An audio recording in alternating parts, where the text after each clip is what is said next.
The first purpose of marriage is to complement each other. To complement each other. Complement with the E. I mean, God in his wisdom said it's not good for this man to be all in one alone. What does this mean? This means as a human being, even though you are fearfully and wonderfully made, even though you are a wonderful and amazing person, God himself is saying there are aspects to you or there are aspects to life that might be missing without marriage. So he created marriage, or the concept of marriage, or the covenant of marriage. One of the first purposes is for us to complement each other. He said one that balances him. In other words, he's not balanced alone. One that complements him. Every human being comes with certain strengths, but most times your strengths equal and mean weaknesses on the other side. The advantages to being strong in one thing, it will almost spell weakness in the other thing. That is why God decided that two people coming together brings a balance, brings that complementary effort. In fact, that is why, again, generally in marriage and relationships, opposites attract. Not opposite in values, okay? But opposite in things like your personality, your preferences. So you will hardly see two talkatives like each other. Talkers will always be attracted to listeners. If you talk a lot, you'll find out you'll be a bit deficient in listening. That's how it comes. You can't be strong on all the sides. What makes a sports car advantageous makes it disadvantage off-road. Those are the car people, you understand what I'm saying?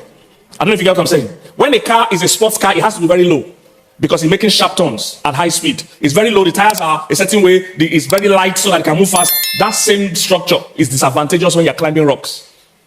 Now, what is advantageous in climbing rocks is an SUV or an off-road vehicle. It has high tires, it's lifted, all those things. That's a disadvantage on a racetrack. I don't know if you get what I'm saying. So when you are strong in one area, you're automatically weak in one area. And God is saying, look, I want you to have the full experience. The only way you can have it is by being married. So talkers don't like talkers. Talkers love listeners. If two talkatives go on a date, they will hate the date. Yes, I didn't even enjoy that date. That guy just talked too much. He didn't let me say anything. Anything he asked me, he will even answer it by himself. He didn't let me talk. But it's equally bad when two listeners go on a date. Have you seen two listeners? You look like you've experienced it before. When two listeners go on a date, they have nothing to say. Say, how are you? Say, I'm fine. How are me? Well, fine. How are us? So you like your juice? You enjoy your juice? Because there's nothing to talk about. You also hate the date. So usually what is complimentary is a talker will go on a date with a listener. They will both feel fulfilled. The talker will say, oh, she listened to all my dreams. And the listener will say, thank God he talks because I have nothing to say. They will feel fulfilled. So we are complementary. So, and it happens like that in many other areas. Scattered people are generally attracted to organized people. Two organized people can't live together. It will take a lot of discipline. They're going to live together. Have you seen really organized people? Where they leave something, if you shift it by 1 inch, they will not, they enter the room. So who moved this thing? So imagine if two organized people are together. One knows how he wants it to be. The other one knows how he wants it. They will always drag. But you see, a scattered person will love to live with an organized person. Because when he scatters things, when he comes back, the organized person has organized it. Sometimes to frustrate the organized person, I know. So organized people generally are attracted to scattered people. Spenders are attracted to savers. I don't want to tell you who the spender is in my family.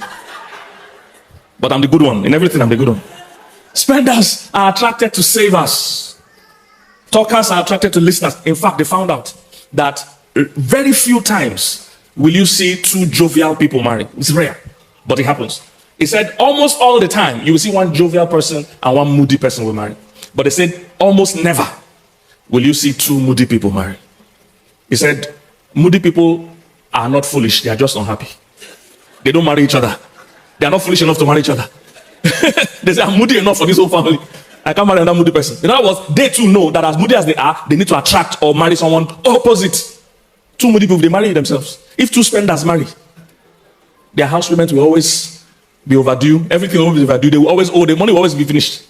So God brings the balance. He said, I bring the balance. So it happens from personality traits, even to upbringing, even to gender. What I'm saying is that you don't have to be lazy to fail in marriage. You just have to be uninterested. Those men are not lazy. They are not unlucky. Because people come to me all the time and say, Pastor, I'm unlucky with love. Nobody's unlucky with love. You can be unlearned, uninvolved, uninterested, but not unlucky. I'm just trying to show you that you have to be intentional. I always say, I say, why do we have successful lawyers that have unsuccessful marriages? Why do we have successful doctors that have unsuccessful marriages? Very simple. They spend 7 years studying law, 7 years studying medicine, 0 years studying marriage. So there's no surprise in that. Is somebody getting what I'm saying? Where you invest is where you harvest.